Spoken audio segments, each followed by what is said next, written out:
So we're going to kick off the second unit of the semester. We're broken essentially into thirds, and you will have noticed that from the calendar. But we are kind of under the assumption and moving forward with the hope that you guys are pretty close to having the scheme that you will plan to develop over the course of the semester, because we do really jump in to sort of solving some more detailed questions and design areas of the project now, and it's a little bit harder to do if you don't have a scheme that you're committed to. So we're hoping you're there or getting pretty close, and we also hope that these next set of exercises are part of the process of really refining that direction for your project, because we will be going into some technology, some structural technologies, material technologies, environmental technologies. We're going to be going in and trying to develop those parts of your project, but we're also going to try to foreground some of the things that if we don't talk about early, it may feel like it's really early to talk about the building codes, which is one of the things we're talking about today. But if we don't talk about them early, they always reach up to bite you in the end, right? They reach up and then suddenly, they become these inconveniences that you felt like, oh shoot, I should have known about that earlier. My life would be much easier if I had had that information early. So that's why we are going to give you some of the sort of preliminary information for a building codes assessment, just so that you know how the building codes are going to begin to influence the design decisions that you're getting ready to make. So we don't want you sort of traveling down a road and then finding out it's not possible to go where you wanted to go. So today we're going to do part one of the building codes and talk just about those big broad brush characteristics that the building codes is going to mandate, or at least that you'll need to sort of meet, but that are more at the kind of global and broad decision making scales, like the big questions about the materials of your structure and whether or not you can use those materials for the size of the structure that you're proposing. So we're going to do that today. We're also going to hit the fire stairs in a little bit more detailed way.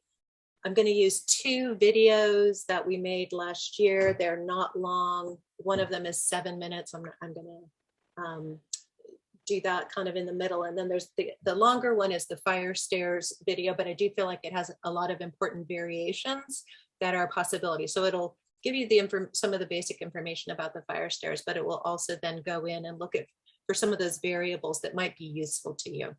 So we're going to do both of those videos, but then I've also got 2 PowerPoints that I want to show you. So it's a lot, and I appreciate your patience. I'm going to try to move kind of as quickly and yet carefully and thoroughly as possible through those. And I think I have figured out the way where you can also get the audio. So I will play the videos through my computer. I'm going to ask you guys to sort of raise your hand and say, yes, you can hear it. Or if not, we'll sort of bounce in and get those. But let's go ahead. We're going to first start off. We decided this year, and this is not something that we've done before, but it's a kind of new idea that we had, that at the beginning of these sort of large units of project development, we know that we're sort of wrapping something up and starting something new. So we thought that it would be very good at each of these kind of transition points to talk about some of the assumptions and principles that we want you to have in mind. So I'm going to start off just sort of sharing some of that. And actually there's a chat question, so let me make sure. Do you know where you are recording? I think it's recording. It is recording. Kelly, it is recording, but do you know where it's recording? No. What is where? I don't know. I'm assuming one of us will get it. It is recording. It is recording. Seems like it is recording on the cloud. Okay. Oh gosh, I have no idea. What Okay, so hopefully it's recording somewhere. Okay, let me go ahead and share my screen.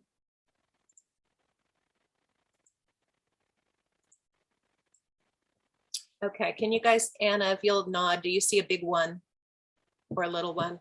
Okay, thank you.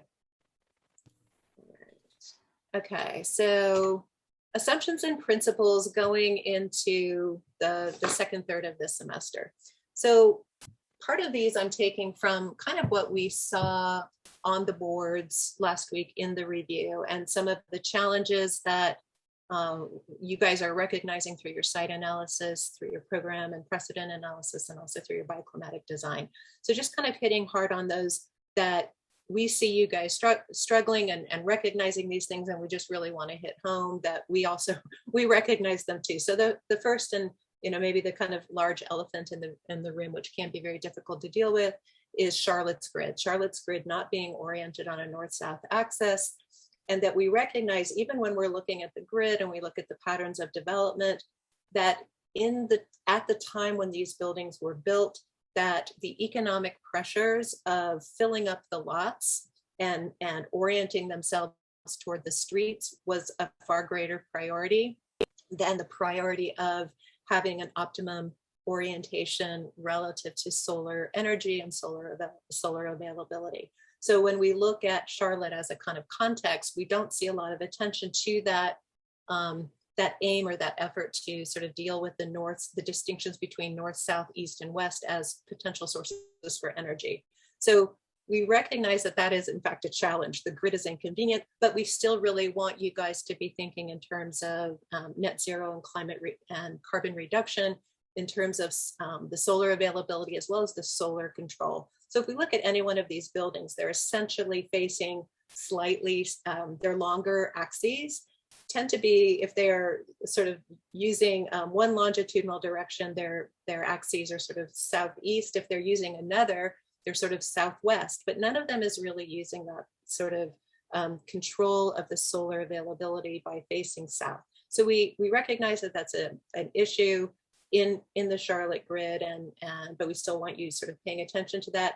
The other thing that you may notice is more of them are facing southwest than southeast, and a lot of that has to do with the directionality of the main streets. So Tryon, for example, we have the elongation of a lot of these buildings along that sort of long southeast to northwest axis, because that was what allowed a more slender building to face onto the street. That is not the kind of case. So, we participate within that pattern, but we don't have the kind of major street dominating where the entrances to the building are going to be.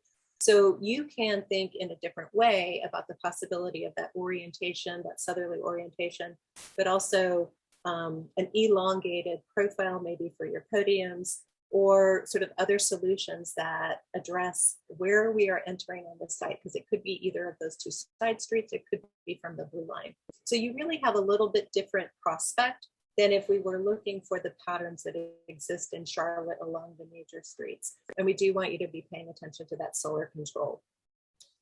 Liz McCormick was in my review, and she said, the podium is the get out of jail free card. And I thought that was a very funny statement. But I think what it speaks to, and if we do look at the kind of patterns of building in Charlotte, we can see a lot of this sort of typology where we have a tower on top of a podium, right? A sort of low, maybe 3 to 6 story base and a tower on top.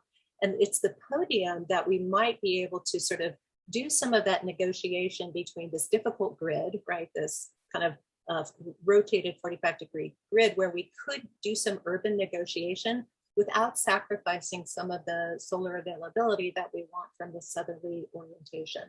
So we really want to think about the podium as the get out of jail free card, as Liz would say, and its capacity to be an urban negotiator, right? And if we look at the sort of patterns of the urban development, we can see that one of the negotiations is for the base of the building to be something which is really strengthening the urban form, strengthening the sidewalks, strengthening these kind of pedestrian corridors. So that podium can be an urban negotiator, but it also very much is the kind of condition that is going to form the public space that we want to see you paying attention to.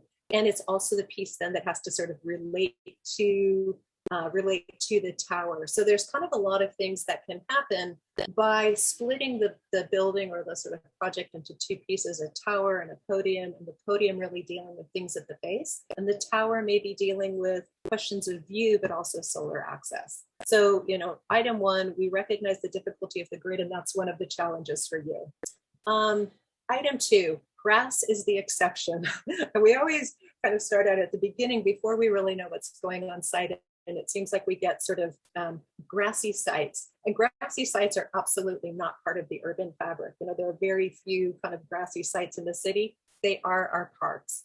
But if you go around to the buildings, go around to the sort of small malls, small courtyards, small piazzas around buildings, there is not a lawn. So there are no lawns that we're expecting on this site. We are not necessarily a garden. We absolutely want you to be paying attention to green space, but we want you to be looking for precedents that have really good lessons in terms of what urban green spaces are. They're not lawns, but they probably can be replete with opportunities for large scale vegetation, trees, planters, planter boxes. We want you to look at how the greening of the urban environment is done around buildings, right? And that could be green roofs, urban courtyards with green amenities, plantings on the buildings. And if you haven't yet sort of looked at this fellow named Ken Yang, he is somebody who for a long time has been figuring out how to bring plants off of the ground and up onto the building. So he really looks at the building as almost a kind of armature for growing things, but not grass. So grass is the exception. An urban green space, is a really wonderful amenity. But the other thing we want you to notice in Charlotte is that open space is actually really a precious commodity. We don't sort of imagine that more of your site will be open space than it will be building. And if you look at, again, the pattern sort of on the north side of the blue line, and we think about the kind of pink and also these little sort of purple triangles as the area that has been given up to the ground space, that's been given up to the kind of urban realm for courtyards and sort of entry areas to buildings. They're very small. It's not a huge percentage of the site. And that really is sort of the question of whether or not we're capitalizing on the value of the ground space, really, whether it's economically viable, because those courtyards, those entry piazzas are all amenities that make the urban environment and these buildings richer. But the bigger they get, the less defined they are. And the bigger they get, the less economically viable and therefore the less sustainable the building projects are. So I want you to look at how small those open spaces really are. All of the white is either tower or podium, or in a couple of cases, slightly smaller buildings. But those sort of purple rectangles, those sort of piazza spaces, and a few of them may even be ground level parking, which is sort of unexcusable. The black one I know is ground level parking, but it's a very small amount of the land that has been given to that kind of public space.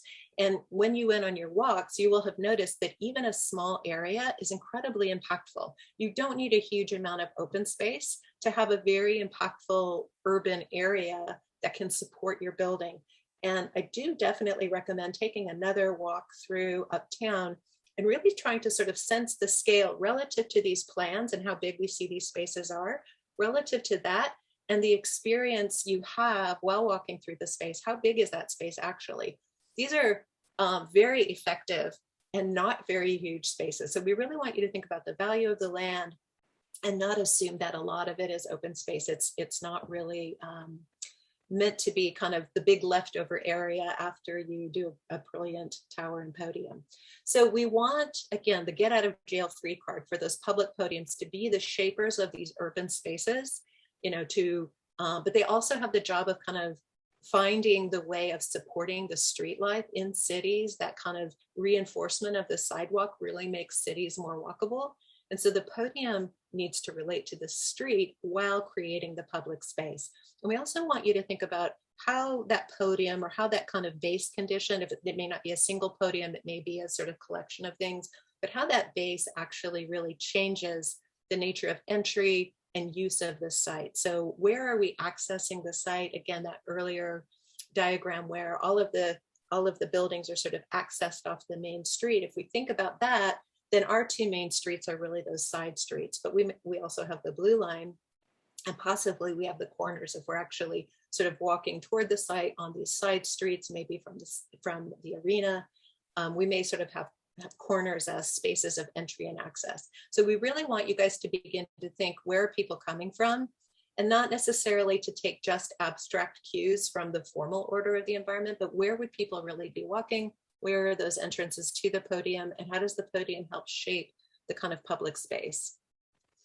Also wanted to talk to you about, okay, so that's all kind of in the broader planning strokes. The other thing that is, I would say, in the area of principles and assumptions for the sort of moving into the next third is really looking at how big actually are high rises. And if we just go back one, they're pretty big, right? When we look at our site, almost any one of these big chunks that is a high rise takes up a huge percentage of the block, right? So at the very least, it might be a quarter of the block, right? In this case, it's about a third of the block.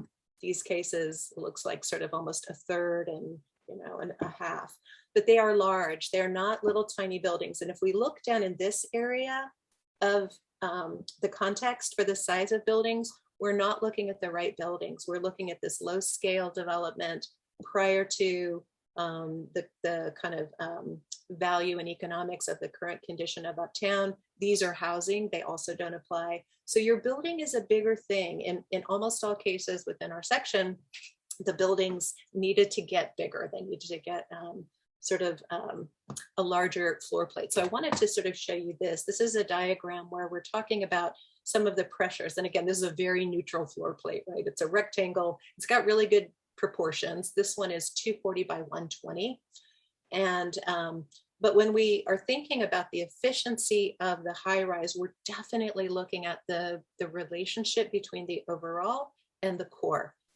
The smaller your footprint for your tower is, the less efficient will be your ratio between your core and your reusable space, right? So cores can only get so small, but as the floor plate gets smaller and smaller, the ratio gets kind of out of whack. And really our ideal would be to have about 12 to 18% given up to the core, and the remainder being some version of this sort of usable space, either usable and or rentable. Each of these different formulas describes a little bit differently the way that we compare the overall square footage of the building against those kind of amenities that need to be provided, which are either paid for by the tenants or not paid for by the tenants. But you want to be thinking that you want to reduce the amount of space that the core takes without, both knowing what's in a core and that it's quite large, right? There's a lot of stuff in there, and knowing that your kind of optimum size is still going to take up somewhere between 12 and 18% on an efficient building, right? If you start to get all the things in your core and you're more up at 25, 30%, you're giving away a lot of money, or your clients are losing a lot of money because it's just not efficient. So we really want to optimize that relationship between the core and the overall space. 10% square footage for a floor plate for a high rise with the scope of a core is going to be too small. It's just going to be inefficient. You're going to give up way too much space as a percentage to the core. 30% is on the other end, right? 30% is where we start to kind of tip over the other way. 10% too small, 30%, 30,000 square feet. Once we tip over 30,000 square feet, we have to add an extra fire stair, right? So there's that's a little bit of a disincentive. We lose a lot of space and it costs a lot more. So we really kind of want to be in the sweet spot of about 20 to 30,000 square feet per square feet per floor. And that's going to probably, with the kinds of amenities and a ratio, give us a pretty efficient core to gross ratio, and of somewhere between 12 and 18%. So, but this will be about how it looks. Cores are not smaller than this, right? They are big. They have a lot of stuff in them.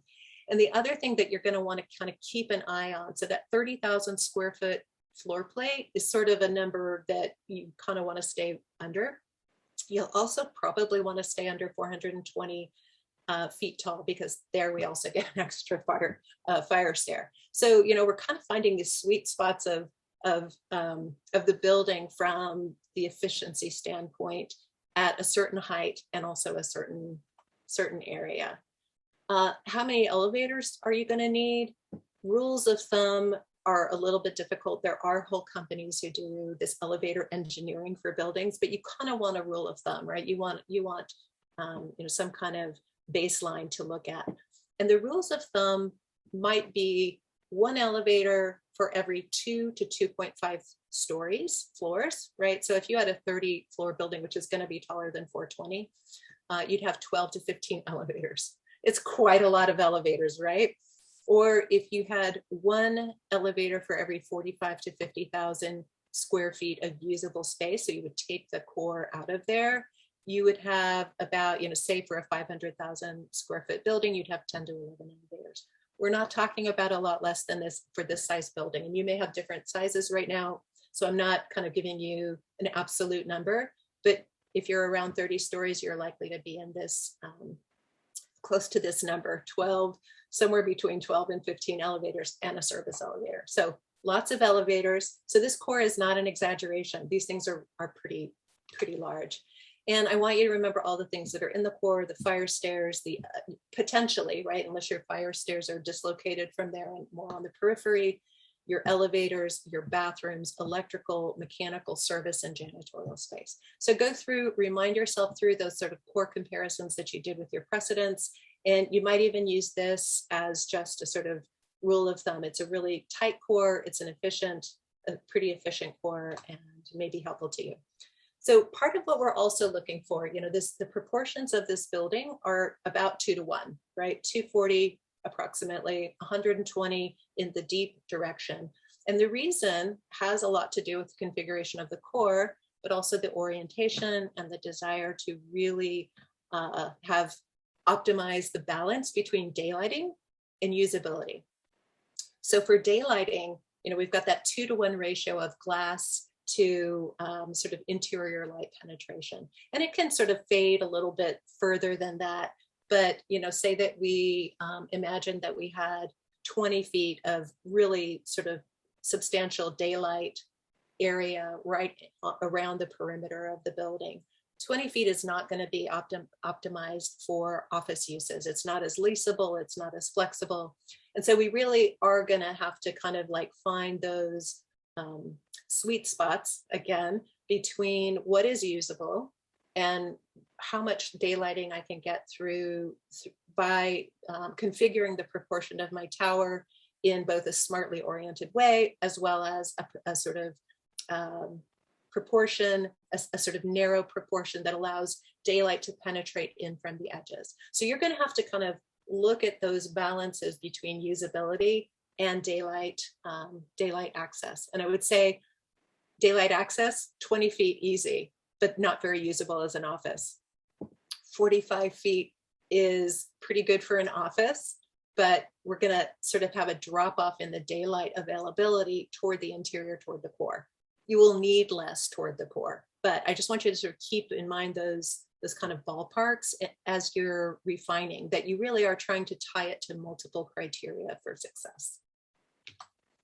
Last thing, or close to the last thing for the assumptions, one of the other things, is to look at the climate zone that, and I know you guys know this from your BSI class, but I just want to sort of hit it one more time. We're in climate zone 3A. We are near 4A, but we are still in 3A, which is a warm, humid climate. And that is going to have implications for the kinds of materials and the R values that you're going to have for this building. So, they are tuned and correlated to what's going on in the climate. And so you will want to kind of make reference at a certain point. Again, this is a little bit further down. The specific R values of the materials for the different systems is a little bit further down the road. But the thing that is right now is the percentage of glass in your building. And again, I don't think you don't want to start off assuming and only visualizing your building as an all glass building. And this may not be what you're doing, right? I do not know what all 45 of you are doing.